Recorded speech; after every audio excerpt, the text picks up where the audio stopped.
preparei uma pregação para hoje, como sempre, né? Derivada dos meus pensamentos, das minhas filosofias, dos caminhos que Deus tem colocado no meu coração. E hoje eu fiquei pensando num tema, e às vezes eu tomo até cuidado com os meus temas para ver se eles não estão repetitivos, mas quando vem no meu coração, crava. Hoje o tema da pregação seria: que liberdade é essa? Eu não sei se você já passou por isso. Você já viu alguém usando alguma coisa muito boa de forma errada? Não é ruim? Você já deu um presente para alguém e deu um baita de um presente para uma criança, por exemplo, para o filho. E ele começou a usar aquilo de uma forma que não era para ser usado e você pensou assim: gastei dinheiro à toa. Já passou por isso? Você já viu gente que dirige mal com um carrão? Não dá um negócio? Não, vamos ser sinceros, não dá. Quando alguém tem um carrão, aqueles SUV gigante, é que eu não manjo muito de carro. Fala um carrão grande, bonito assim. Quem conhece de carro? Um Ford? Ranger. Ranger é da hora. Mas é top, tipo 400 mil. Não, eu quero mais. Volvo, boa. Uma Porsche Cayenne e uma Volvo. Carro de 400 mil. O carro que você fala abre, ele abre. Você fala liga, ele liga. Você fala anda, ele anda. Mas o volante tem que ficar na tua mão. E a pessoa é meio nó cega. Já viu isso? Não dá um desespero? Entre nós aqui, não dá vontade de falar assim: Jesus, por quê? Ô Jesus, dá o meu para ele e o dele para mim.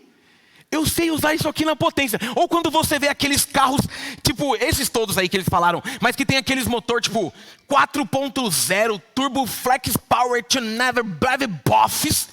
Mas você tá na Ayrton Senna com maior pressa ali com o seu 1.0 e ele tá na direitinha, 80. Aí você olha e fala: ô Jesus, eu tô com o pé atolado, essa jossa não vai. Mas ele tá ali na direitinha. A gente sempre tem esse pensamento sobre coisas que alguém ganha, coisas que são para certas coisas, mas usada de forma errada. Hoje eu quero falar sobre isso. Sobre algo que nós recebemos e que por muitas vezes, por não entender a essência daquilo que recebemos, utilizamos de forma errada. Eu estava me lembrando agora, enquanto eu falava, e não tem a ver nem com usar o bem, é pior. Eu lembro que a minha primeira sobrinha, a Gabi, que é aquela que frequenta, geralmente ela vem de noite, quando ela era muito pequenininha, eu lembro que primeira neta, né, primeira sobrinha, era a primeira criança do meu lar. Juntou aquele frenesi de presente. Eu lembro que minha mãe foi no centro de São Miguel e fez a rapa em tudo quanto é brinquedo. E o que me chamou a atenção aquele dia é que eu lembro até hoje. A Gabi pequenininha, minha mãe chegou, sabe sacola do armário do Fernando, e virou assim, ó. E tinha um brinquedo que era aquele, lembra do piu-piu do Frajola, o amarelinho? Aquele piu-piu fazia, você passava o dedo né, ele tinha uns botões, ele falava: eu acho que eu vi um gatinho. E a Gabi olhou aquele presente, jogou de lado, pegou a caixa e fez uou! E ficou com a caixa de papelão brincando. Aí minha mãe pensou: rapaz, se eu tivesse pego uma caixa e dado, teria o mesmo efeito. E eu lembro de uma vez também que minha mãe comprou um monte de brinquedo para ela e de brinde ganhou uma bola de leite. Vocês sabem o que é bola de leite? Aqui vocês falam bola de leite? Adivinha o que aconteceu? Ela largou tudo e ficou com a bola de leite.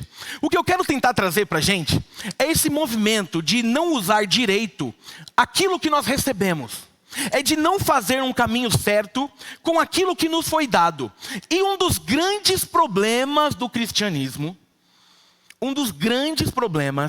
está atrelado à palavra liberdade. É um problema. Porque a gente trata no meio do evangelho que nós éramos escravos do pecado e em Jesus nós somos libertos, certo? O problema é o que a gente faz com a liberdade. Tinha até uma música, não tinha? Acho que era um samba. O que é que eu vou fazer com essa tal liberdade? Não sei o restante. Mas talvez seja um bom louvor, não a música do samba, lógico. Começar, né, um louvor com um sambinha gospel. O que é que eu vou fazer com essa tal liberdade? Oi, um monte de gente conhece. Calma, segura. Se conheci Jesus e não sei o que fazer. Não sei se eu fico aqui ou mudo de cidade. Ó, dá para fazer um movimento. E vocês viram como eu conheço de samba, né?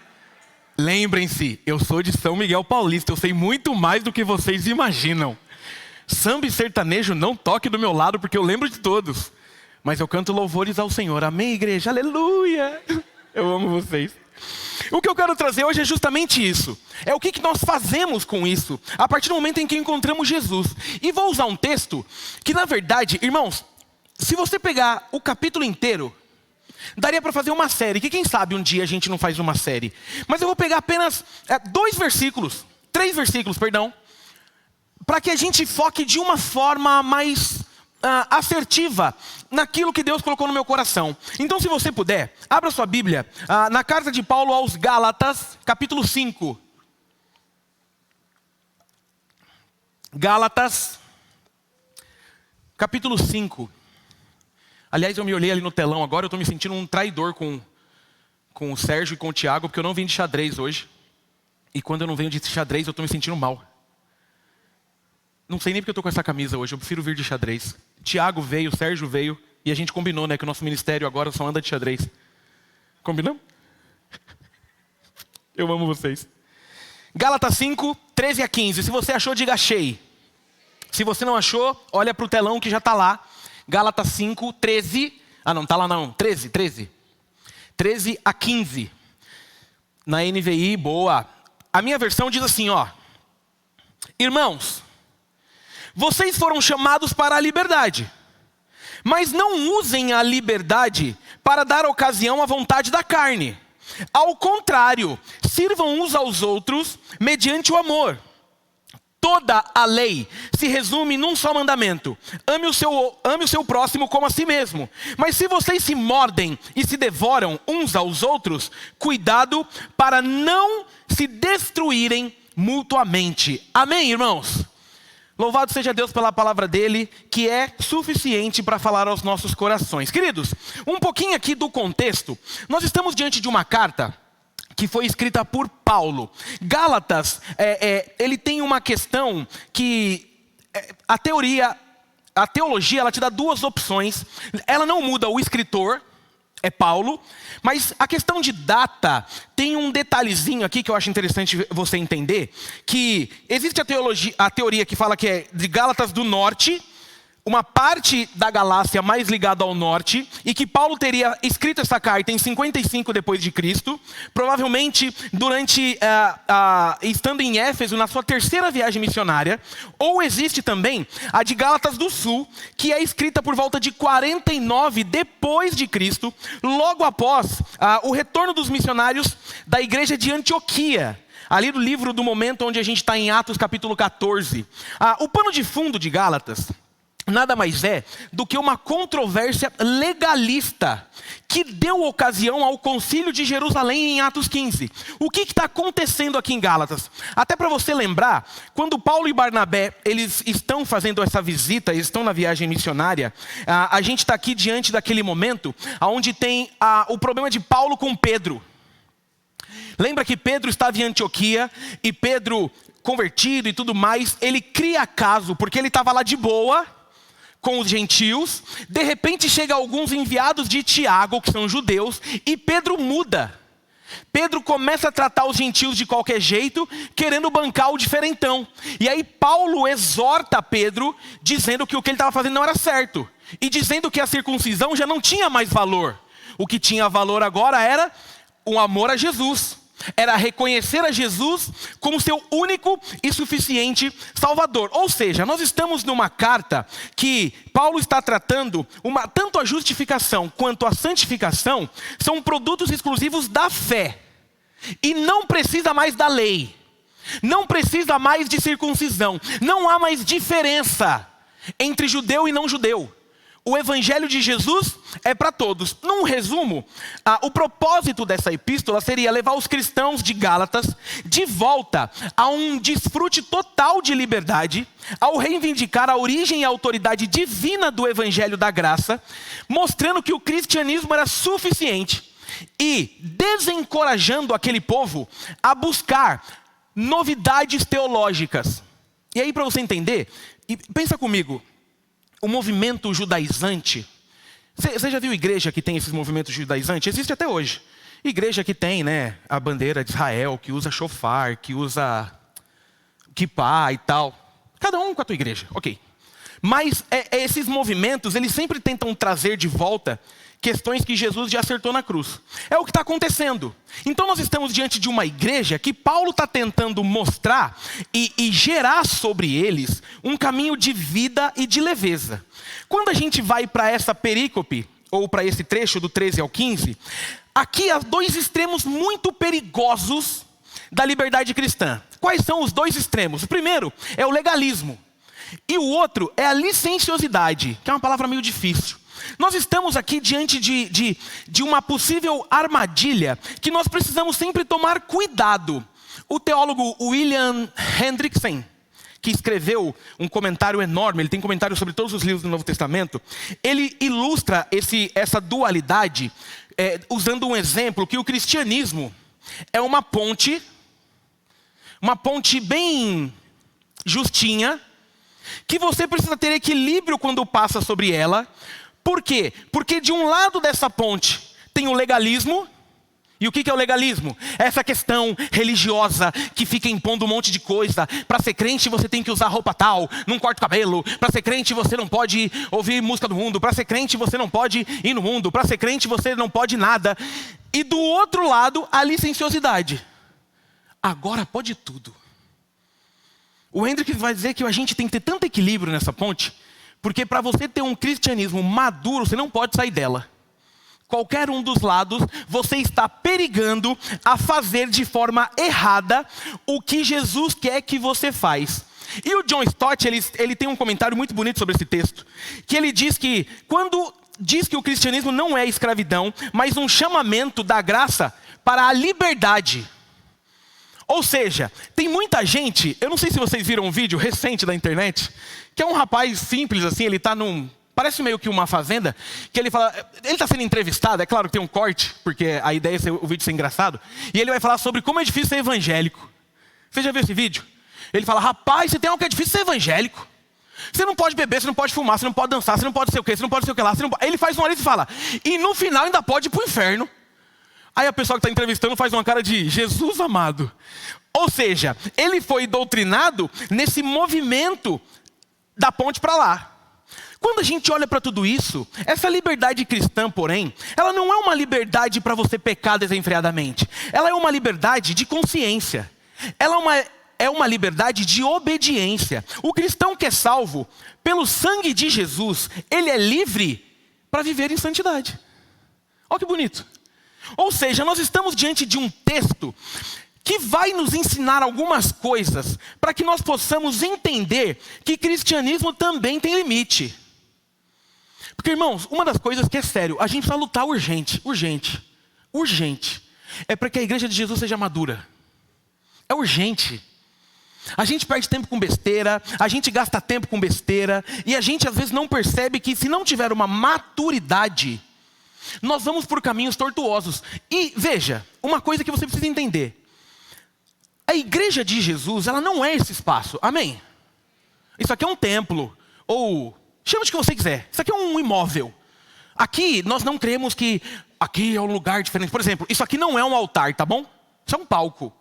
Altar não faz mais parte da nossa história. Altar é naquele tempo. Não, quem sobe aqui não são só os santos intocáveis. Porque se fosse, eu desceria. Isso aqui é um palco. E por que existe um palco? Só para você me ver. Só. Porque se eu pregar do chão, muda alguma coisa? Se hoje eu falasse assim, não gente, eu quero pregar andando pelo templo, seria menos abençoado? Percebe? O que a gente precisa entender da maturidade cristã é chegar o mais próximo possível da mente de Jesus, quando Ele vem nos resgatar, nos ensinar um caminho de vida e propor um caminho. Quanto mais perto a gente estiver de Jesus, daquilo que Ele projetou, mais maduros seremos. Quanto mais longe, mais invenção de moda. Esse é o caminho que eu quero propor para hoje. E a primeira coisa que eu preciso te dizer sobre esse texto, sobre essa liberdade é, a liberdade cristã tem limites e não pode servir de licença para pecar. Porque é aqui que o bicho pega. Olha o começo só do 13. Porque vós, irmãos, fostes chamados à liberdade. Porém, Não usem da liberdade para dar ocasião à carne. Meu irmão, a gente está aqui olhando o momento do versículo 13, aonde, se você pegar o versículo 13 inteiro, aqui Paulo está tratando uma advertência e um mandamento, um chamado e um mandamento. Aqui a gente está nessa parte do chamado. Nós somos convidados para viver uma vida de liberdade. Nós somos convidados para que a nossa vida não seja mais presa no pecado. O Calvino vai dizer e destacar que após exortar os Gálatas e não permitirem nenhum impedimento à liberdade, no 5:1, Paulo agora lhes recomenda que sejam moderados a usá-la. Porque o começo de Gálatas 5 é o quê? Para que você entenda que você é livre. Olha que bonito. Mas quando a gente chega no 13, Paulo já está dizendo, mas cuidado com essa liberdade. Tem gente que entendeu a graça de forma tão errada, que pega essa liberdade e usa ela como uma espécie de licenciosidade, para que tenha uma vida cheia de erros, e usa a graça como subterfúgio do erro. Eu já estou liberto. Aí você entra em discussões teológicas, sobre perda de salvação ou não, e aqui nessa igreja você pode pensar nos dois, não tem problema. Se você acha que perde, cuidado para não perder. Se você acha que não perde, lute para ser exemplo. Mas quando você entra nessas variáveis, esse tipo de ação demonstra muito o teu caráter. Eu, quando pregava muito para a juventude, eu costumava dizer que a graça não é uma carteirinha para você ficar usando diante de Deus quando você faz caca com a tua vida. Porque tem gente que não entendeu graça. Você vai lá, você já viu o crente que você vai exortar porque ele acabou de cometer uma coisa horrível? Ele fala assim, tudo bem você falar comigo, não tem problema, porque a graça já me alcançou. Que graça? Ele não entendeu essa liberdade. Nós estamos falando de uma liberdade cristã, que é uma liberdade para que você seja forte e firme na santidade. É uma liberdade cristã do pecado. É uma liberdade que faz como que você tivesse sido solto de uma coleira. E permite que agora você se aproxime de Deus como um filho amado, resgatado, e não uma liberdade para que você se afunde no egoísmo. Essa liberdade custou caro.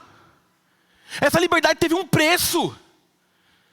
É uma liberdade que para você ter não foi simples. Agora, quando você olha para todo o movimento de licenciosidade e de indisciplina desenfreada, nós começamos a perceber que nós continuamos escravos da servidão do nosso coração.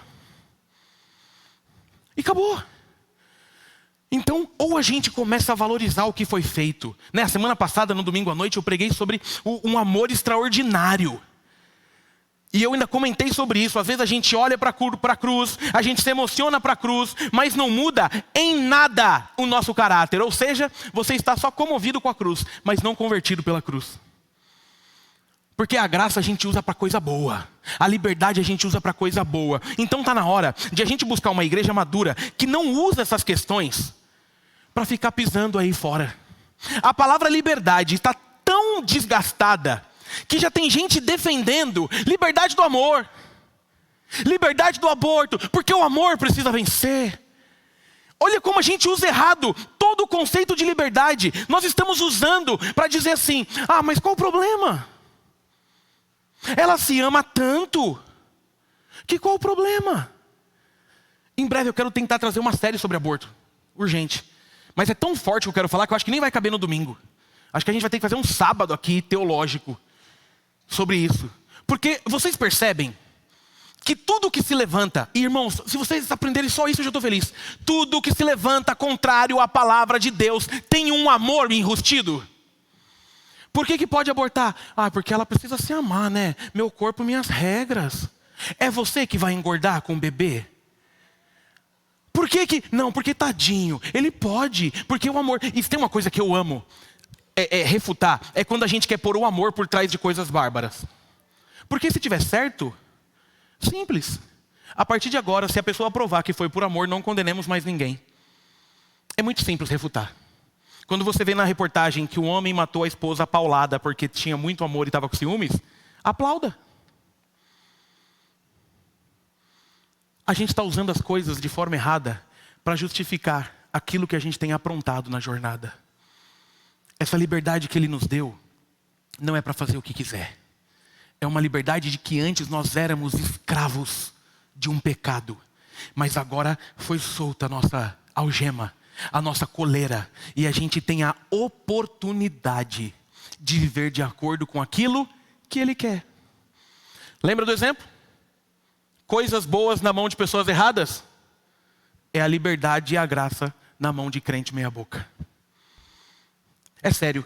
Você não fica mal às vezes quando você percebe que alguém vive uma vida de qualquer jeito, mas domingo consegue sentar aqui e ficar de boa? Eu estava conversando esses dias com o irmão. Eu gosto de criar conceitos. Os conceitos nos ajudam. E aí, era um irmão muito honesto. Eu gosto de gente honesta, que falou assim: pastor, tá difícil, eu estou chegando aqui, eu estou tentando e tal, e pá, e pum, e não sei o quê. E às vezes eu ainda me confundo. O que eu posso fazer, o que eu não posso fazer? Eu falei: eu vou te dar a dica do milhão. Se você aprender essa dica, a sua vida muda. Como é que você sabe se você pode fazer ou não pode fazer? Simples. Se aquele ato permite você orar agradecendo a Deus. Aí ele fez assim: eita! Porque geralmente todo mundo acha que pode tudo. Pode. Eu posso todas as coisas. Pode, vai lá. Nem todas me convêm, mas você pode. Pode. Poder não é querer, mas você pode. Quando Deus participa dessa liberdade, Ele sempre sorri com aquilo que nós fazemos de bom. Ponto. Então, eu posso ir para o baile funk? Que eu espero que não seja um problema nosso. Amém, igreja? E talvez você esteja pensando: e se for baile funk gospel? Cuidado. Mas aí imagina você lá no baile funk, mas um baile funk raiz. Não que eu já tenha ido. Porque eu sou Zona Leste, mas eu tenho limite. Pagodinho eu ia na Vila Nitro, ali no Clube da Nitro. Pá. Imagina você chegando no baile funk com aquelas músicas horrendas. Que se tem alguém que capricha em tragédia de letra é o funk, né? O ritmo é legal, eu não vou negar. Ninguém gosta de funk, mas se você ouvir um funk só a batida, você sempre fica. Ninguém fica num funk parado. Mas imagina, aquelas meninas mal vestidas, se é que podemos chamar aquilo de roupa. Aquele movimento, aquelas letras, aí você chega lá. Você não vai entrar pro baile? Vou, só espera um pouquinho. Deus, que gostoso estar aqui essa noite. Obrigado, Jesus. Que tenha open bar e que o Senhor cuide da volta, porque eu vou estar bebão. Amém. Não é um absurdo? É ou não é? Nós sabemos o limite da liberdade. Quando erramos, erramos porque queremos. Então Jesus não morreu na cruz para que você fizesse o que você quer. Ele morreu na cruz para que você não fosse mais escravo do errado. Há limite. Amém, igreja? Segunda coisa que eu quero deixar para o seu coração nessa manhã: a liberdade cristã não te dá o direito de se aproveitar do próximo. E aqui é uma parada bem de igreja mesmo. Olha o que diz lá no final do 13 e o 14. Ao contrário, sirvam uns aos outros mediante o amor. E aqui Paulo é muito top, né? Porque a gente percebe pela fala de Paulo que os problemas da igreja sempre foram os mesmos. Os mesmos. Então, sirvam uns aos outros mediante o amor. Toda a lei se resume num só mandamento: ame o seu próximo como a si mesmo. Nós estamos aqui num texto que está se referindo não somente àqueles que se sentem livres para fazer o errado, mas àqueles que usam a liberdade para se sentirem especiais demais. Aqueles que não entenderam que o cristianismo é o reino de um rei e todos servos. Não, ele acha que agora que ele conheceu Jesus, ele está num patamar e quer saber quem agora vai servi-lo. Ele entrou numa vibe de entender que ele se tornou muito importante para fazer algo. E pasme, a igreja está lotada de gente assim, que não entendeu o chamado. E aí vem o Calvino de novo. O Calvino, ele declara que o método para impedir a liberdade de irromper em abuso imoderado e licencioso é regulá-lo pelo amor. Quem ama não explora, mas serve o próximo. Olha que incrível, é gente usando essa liberdade para abusar. Só que não, você é livre agora para amar. Ou seja, nós estamos num reino, e aqui o bicho pega, aonde nós somos servos de todos. E ponto. Aqui eu sou servo de todos vocês. Todos vocês estão acima de mim. Isso é um absurdo. Não, porque se todo mundo pensar igual, puxaremos a corda para o mesmo lado. Ou seja, Paulo aqui está tratando essa liberdade em prol de uma igreja livre, em prol de uma igreja que consegue entender que nós somos escravos sim um dos outros, porque o seu bem-estar me importa. Aquilo que a gente gosta de falar, não venha só para receber, venha para entregar, venha para mostrar que você faz parte, porque senão nós usamos da liberdade com o coração cheio de vaidade e queremos ficar aqui pedindo coisas. Eu acho muito engraçado. Você gosta de crente folgado? Já viu o crente folgado? Que nem o cara que uma vez entrou na internet, nem é da nossa igreja, para falar mal da minha camisa. Tem um limite. Fala aí, Rafa. Fala mal da minha camisa. Eu nem me visto tão mal assim, me visto?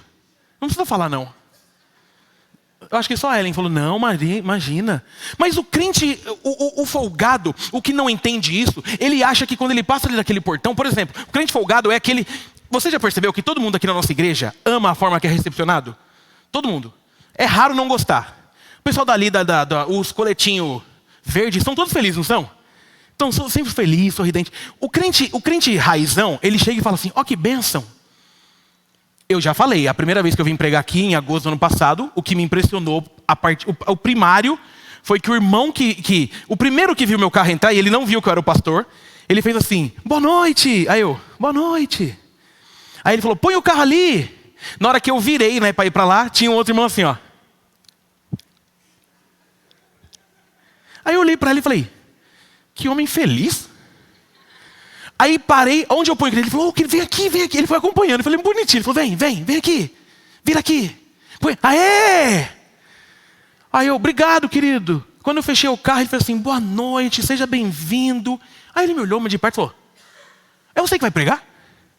Falei, sou eu. Ele, que legal. Não mudou nada. Agora o crente folgado, ele chega aqui, ele vê o irmão feliz, ele fala assim, podia ter manobrista, né? O que adianta ele ser feliz se eu que dirijo? Ele chega, que nem, a gente vai mandar lavar os bancos, você viu? Não vai ter culto, vai lavar, vai ficar bonito. Mas a gente vai lavar porque a gente quer cuidar, né, Alan? Alan líder de patrimônio. Mas tem gente que se chegar e tiver um risco no braço da cadeira, ele chega ali pro Conecta e fala, aonde que é o saque? Saque? Serviço de atendimento ao crente? Quero fazer uma reclamação. Você percebe? Aí ele quer que o outro sirva. Ele propõe que a igreja tenha um ministério, sirva água. O que é isso? Não, quando eu estiver no culto, alguém vem e traz a água para eu beber. Claro, querido. Claro, rei. Não, o que Paulo está nos ensinando aqui é diferente. A igreja é um lugar de entrega total. Quando nós servimos uns aos outros, todos ganham. Isso faz com que sejamos maduros e certamente marcaremos a história de pessoas que não sabem o que é ser servidos. Mas todo mundo fazendo junto. Um recado que eu sempre dou para quem nos visita. Se você chegou aqui cansado, sobrecarregado, pode ficar sentado um pouquinho, a gente não liga, a gente vai cuidar de você. Mas crente bom é crente que trabalha. Crente bom é crente que está sempre pronto para abraçar. Eu vou dar uma dica para você medir no seu coração. Quando o Tiago está empolgado, que nem hoje, né? Você viu que hoje ele estava empolgado. Aliás, alguém precisa ensinar matemática para o Tiago. Aí ele fez assim, vamos fazer agora 5 glórias. Aí eu falei para Ellen, eu vou na mão dele ou na voz? Aí depois ele falou, agora 12 glórias. Eu falei, meu Deus do céu. Como eu sei que ele estava preocupado com o ritmo, porque o Márcio e o Rafa estavam ali marcando, eu falei, eu vou deixar, porque os 5 glórias foi muito engraçado, né? Porque ele poderia ficar segurando o microfone. Eu falei, por que ele está usando outra mão? 5 glórias ou 12 glórias? Não ficou engraçado? Mas ficou legal, não ficou? Você gostou? Você gosta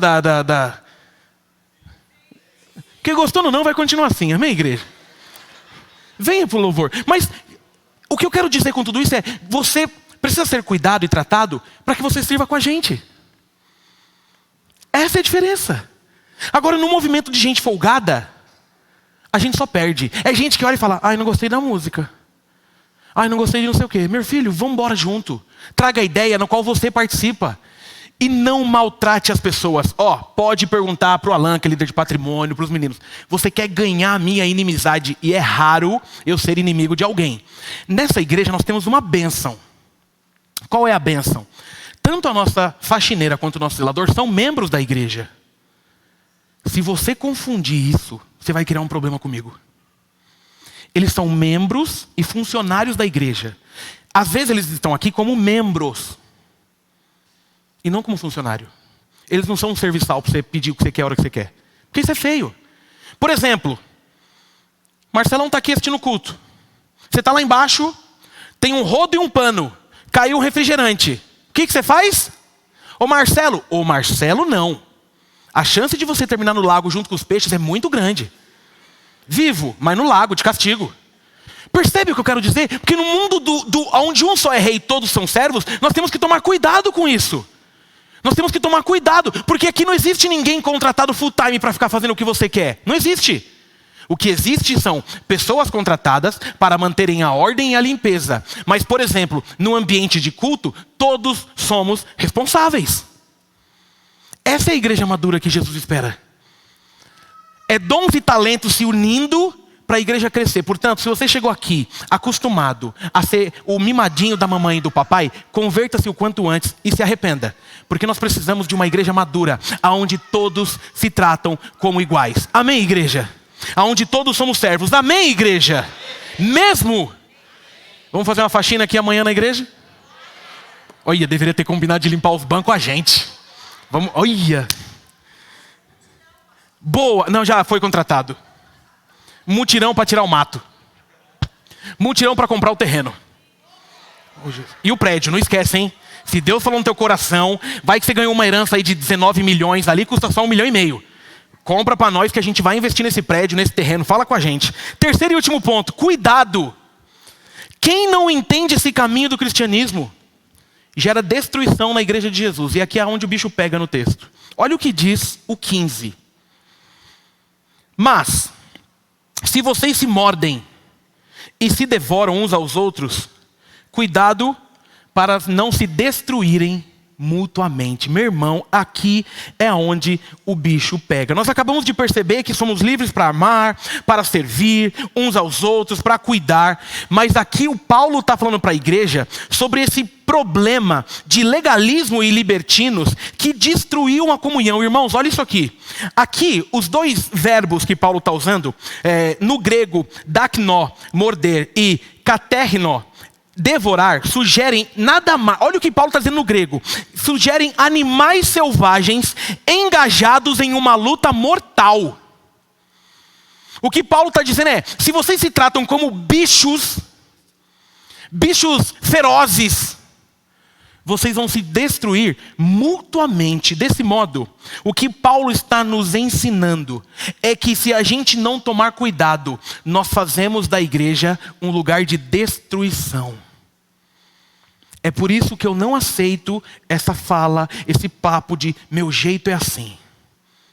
Com todo respeito, eu não quero saber do teu jeito. Porque se Jesus não transforma o nosso jeito, nenhuma igreja subsiste. Aqui o que Paulo está dizendo para a gente é: essa sua liberdade tem tanto... E você percebe o degrau que Paulo faz uma... Ele está falando sobre esse movimento de você não usar de forma errada. Ele está falando sobre amar ao outro. Mas aí ele conclui dizendo assim: porque o que vocês estão fazendo, esse devorar mútuo vai fazer com que a igreja seja abalada. E meu irmão, você já deve ter visto algumas coisas. O tanto de igreja que existe hoje. Procure a história das igrejas. A maioria vem de divisão. São raras aquelas que alguém olhou para um bairro e falou assim: não tem ninguém aqui, vamos abrir uma igreja. Não, a maioria é porque os líderes... Aí sai rachando a igreja e abre uma nova. É isso aqui que ele está dizendo. A gente está usando a liberdade para ficar se mordendo, para ficar devorando, para mostrar quem é que manda, para ficar que nem gato e cachorro quando se encontram e começam. Não, meu irmão, isso é caminho de destruição da igreja. É por isso que a gente tem que ter um ego transformado. Porque senão a gente entra aqui para arrumar briga. Se tem uma coisa que me apavora, é pessoas marcadas negativamente com a igreja de Jesus. Recado aqui. Não sei aonde está chegando os nossos cultos online. Mas a minha classe está ficando cada dia mais difícil. Os pastores estão se achando intocáveis, cara. Ao mesmo tempo que eles querem ser cuidadosos com as ovelhas, eles estão sempre prontos para rosnar e dizer: ou é assim ou vaza. É destruindo a igreja de Jesus. Aqui é o lugar onde a gente vai tentar achar o bem comum para todos. Onde a gente vai orar para que Deus dê para a gente o discernimento de perceber que nós estamos indo para o mesmo caminho. Aqui não é lugar de briga, não. Não que não vá ter. Um dia você acordou aí, dá pá virada. Não que não vá ter, mas que termine com perdão e recomeço. Porque a liberdade que Jesus te deu não foi para vir aqui morder ninguém. Não foi para devorar ninguém. E no dia mal, você que cuide do teu coração. Porque no dia mal do meu, eu cuido do meu. E a gente evita. Gente, eu vou insistir em uma coisa. Eu tenho dificuldade com crente grosseiro, tá bom? Eu estou insistindo de púlpito para você entender meu coração. Crente grosseiro para mim é um grande problema. Eu tenho que tratar o meu coração. Porque quando a gente olha para aquilo que foi feito por nós e percebemos de onde Jesus nos tirou, não cabe a nós justificar o nosso lado mal, querendo colocar na conta de qualquer coisa. Não, não, não, não. Nós não estamos aqui para devorar ninguém, porque o oposto é maravilhoso. Quando você entra num lugar e fala assim, vocês estão cuidando de mim por quê? Fique imaginando comigo aqui, alguém que entrou aqui dentro e vem de uma vida onde apanhou a infância inteira, foi maltratado na infância inteira, teve um pai cachaceiro que batia como se não houvesse limites, apanhou de soco, de paulada e tudo mais, na adolescência apanhou, na vida apanhou, aí ele chega para a igreja de Jesus, o que acontece? Ele apanha. As pessoas se devorando. Ou é do meu jeito ou eu não quero. Não, não. O que Paulo está dizendo para a igreja da Galácia é: não façam isso, porque vocês vão se destruir mutuamente. É um acabando com o outro. Por isso uma dica: se alguém da igreja te feriu, resolva logo em amor e coloque um perdão no problema. Porque senão a gente começa a ficar cansado. Você quer ver a prova? Você já pensou nisso? Para que tanta igreja? Não é engraçado? Veja, nós somos crentes. Claro que nós queremos o crescimento da igreja. Mas para quê? É porque a gente não consegue mais ficar junto. É porque a gente cria coisas novas, porque sempre tem os insatisfeitos que se acham e precisam se juntar nas coisas novas. Agora olha que interessante. Jesus chama a gente para ser diferente. Jesus chama a gente para ser representante. Jesus nos liberta. Essa semana tinha tudo para ser uma semana muito gostosa em tudo. Mas não tem como a gente ver o jornal e ficar em paz com o que está acontecendo. Guerra, de novo guerra. Né? E querendo ou não, com Israel, que a gente tem um amor. A gente sabe já, quer dizer, imagino, né, que nas dispensações está tudo certo, Jesus veio para todos. Mas ali tem um negócio diferente. E você vê os vídeos dos fatos.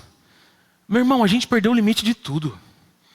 Não sei quem viu aquela cena dos dois israelenses no tanque, aí o tanque falha e dá errado, aí os caras tiram ele do tanque, mas eles tomam chute de tudo quanto é lado. E são sequestrados. E a guerra, mais uma guerra. Pessoas que estão, veja, guerra. Pessoas que se matam por conta do poder. Brigas na igreja. Pessoas que se matam por conta do poder. A gente acha muito ruim o que está sendo feito lá. A minha pergunta muitas vezes é: por que a gente faz isso aqui? Aqui é um lugar diferente. Você olha aquela guerra e você fica vendo aquela cena das pessoas sequestradas, dá um arrepio, não dá? Porque talvez, ontem eu tive, a gente foi conversando, porque ontem a gente ficou o dia no carro, fomos aqui, fomos para Itaquara, depois fomos para São Paulo e tal, e a Ellen é muito desligada dessas coisas, eu contei, falei: amor, tá sabendo da guerra? Ela começou a ler. Já dá um frio na espinha. Não sei se você tem. Aí eu falei para ela: minha filha, é Jesus na veia. Mas não vou negar que por dentro estava assim: se explodir um rojão agora, eu dou um cavalinho de pau e volto. Ou a gente tem Jesus como base, ou a gente vai para a guerra.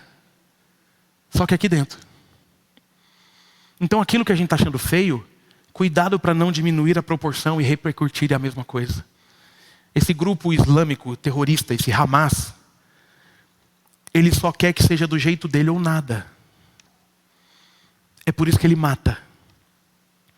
É por isso que ele sequestra. É por isso que ele machuca. O que eu aprendo disso? Todo caminho de extremismo é caminho de morte. Jesus é o equilíbrio da vida. Jesus é o equilíbrio da jornada. É Jesus que traz sobre nós a luz que nós precisamos para que esse lugar seja lugar de cura. Para que nós não nos destruamos mutuamente.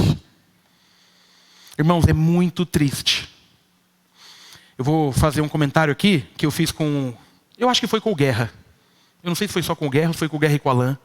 Mas com o Guerra eu tenho certeza que a gente conversou sobre isso. Né? Porque o Guerra é um dos líderes do Conecta e tal. Nossa igreja está crescendo muito. Graças a Deus. E está crescendo com muita gente vindo de outras igrejas. Não tenho problema nenhum com isso. Nenhum com isso. Gostou, gostou, não gostou. Porque aqui é uma porta que quando abre vai entrar quem quiser. E aí, das nossas conversas, rola esses negócios assim. Caramba, tá chegando bastante gente de outra igreja. A gente deve se preocupar ou não deve? E eu acho que a gente está bem. Né? Dos últimos agora 120, são 30 batismos, eu acho. E 90 transferência. A gente está bem. E uma das coisas que Deus falou no meu coração lá atrás, porque eu vivi muito isso na Pimogi. Vivemos bastante, né? Lá chegava muita gente. E uma das coisas que a gente conversou uma vez lá, que eu reproduzi pro Guerra, eu acho que foi... Não, pro Guerra eu tenho certeza. Para alguém daqui, tá bom? Dane-se para quem foi também. Tem gente que fala assim, tem igreja que fica pescando no aquário dos outros. Já ouviu esse termo? Que dá a entender, né, que eu estou indo lá. Parece que eu vou na igreja dos outros. Falando, vem para PIB. Ou você chega na sua igreja, tá eu com a placa. Vem ser feliz com a gente. Tô nada. O que a gente faz aqui é cuidar dos nossos, é cuidar da igreja de Jesus. Tem alcance, tem muita gente feliz. Eu fiquei sabendo ontem que a minha tia que está vindo aqui, que se converteu aqui, que vai se batizar sem ser nessa, mas na próxima. Porque ela começa o Conecta agora em outubro. Ontem minha tia veio falar comigo toda feliz. Falou, Bruno, a filha do marido dela, que é aqui de Guarulhos. Olha onde, se for você, até ser presente, porque você precisa me ajudar a evangelizar essa moça. A filha do marido dela, que não é crente, estava no prédio e uma pessoa chegou para ela e falou assim, você é prima do pastor Bruno? Porque eu acho que ela pensou, como ela é filha do... Nossa, agora até eu entrei em parafuso. Como ela é filha do marido da minha tia, ela pensou que a gente era primo, mas não. Esse marido da minha tia é um marido depois que o... Não importa. Agora até eu... Mas eu não sei quem é a menina. Eu não sei. Você entendeu que eu não sei quem é a menina. Mas a minha tia é tipo a madrasta dela. Ficou claro? Rapaz... Vai terminar essa conversa na Helena. Aí a Helena não tem nada a ver. Então, essa moça, que vocês entenderam, estava no prédio dela aqui em Guarulhos. Aí uma moça daqui falou, você é da família do pastor Bruno? Ela falou, não. Ela falou, nossa, mas eu vi seu pai lá. Ela falou, não, meu pai está indo lá com a esposa dele, que é tia do Bruno. Aí ela falou para essa moça, nossa, você deveria ir junto. Que igreja linda. Que bênção. Aí eu falei, tia, quem é? Ela falou, não sei. Olha onde está chegando. Então, está vindo gente. E aí, qual foi a minha fala para eles? O que eu vou dizer agora é triste, mas é real. Tem hora que não é problema pescar no aquário do outro, porque tem muito aquário com água suja. Tem muito peixe que está no aquário, mas está... E a gente quer oferecer um oceano limpo aqui, dane-se. Aqui a gente quer oferecer o evangelho pelo evangelho. Jesus acima de todas as coisas, e uma igreja que se ama e que se cuida. E tem gente chegando, e eu prometo que eu já estou encerrando, machucada e ferida, não na vida, não em casa, não na rua, não na escola, não no trabalho, mas na igreja. E a gente não percebe que a gente vai se destruindo e acabando com tudo. Para concluir, em Gálatas 5, capítulo 1, verso 1, Paulo diz, foi para a liberdade que Cristo nos libertou. Portanto, permaneçam firmes e não se deixem submeter novamente a um jugo de escravidão. Que nós possamos entender a liberdade que nos foi dada. E eu gosto sempre de olhar essa liberdade, fazendo uma espécie de uma história. Eu imagino que essa liberdade é uma liberdade no qual a gente estava preso. A gente estava algemado, encolerado no pecado. Caminho de morte, caminho de tristeza, caminho de dor. E aí é muito louco, porque quando a gente encontra Jesus, é como se isso fosse aberto. E você está livre. Uou! Estou livre! E eu gosto de entender que perceber essa liberdade de forma correta é como se você entendesse que agora Jesus te deu a cópia da chave. E com a cópia da chave, através da sua vida, outros também podem ser libertos. Se você entender isso, você vai usar a sua liberdade de forma correta. O problema é quando a gente joga essa chave fora e pega outro tipo de algema para ficar aprisionando aqueles que Jesus já libertou.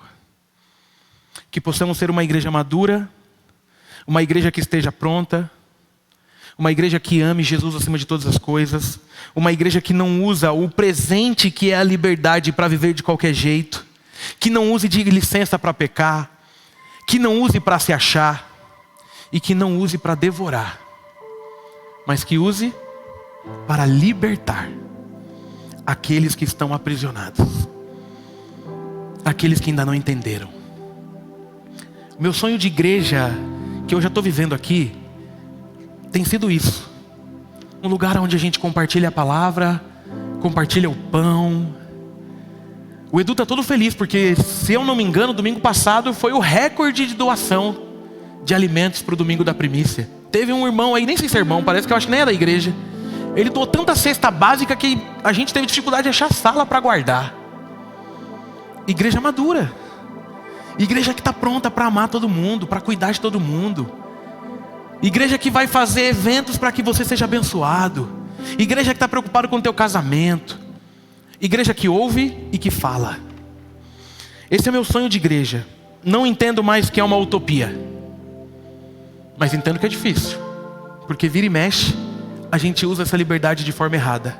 Mas se ele continuar sendo o centro desse lugar, nós seremos uma luz em meio a um mundo tão escuro. Nós seremos um flash de vida num mundo cheio de morte. Entrou ferido e machucado? Que pare naquela porta. Ou melhor, naquele portão.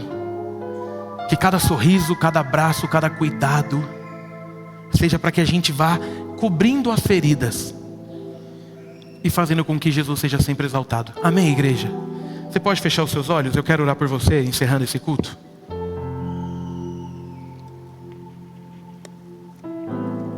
Eu quero orar para que, primeiro, se você tem usado essa liberdade para ficar pecando deliberadamente, que você se arrependa.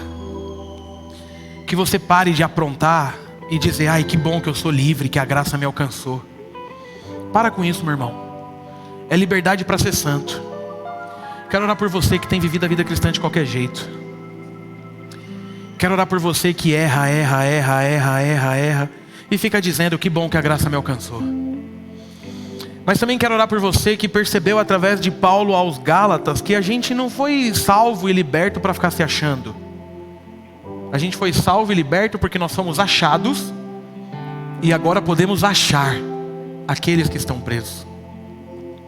E orar por você que não percebeu que esse mundo, essa escolha de ser cruel, de devorar e de morder uns aos outros, destrói a igreja de Jesus. É tempo de uma igreja madura que cura, que liberta, que sara, que gera vida, que gera encontros, que gera reencontros e que faz com que as pessoas tenham vontade e felicidade de voltar todo domingo para esse lugar de transformação e de bênção. Amém? Então feche seus olhos aí que eu quero orar por você. Você que está cansado, sobrecarregado, triste. Por você que precisa ser curado.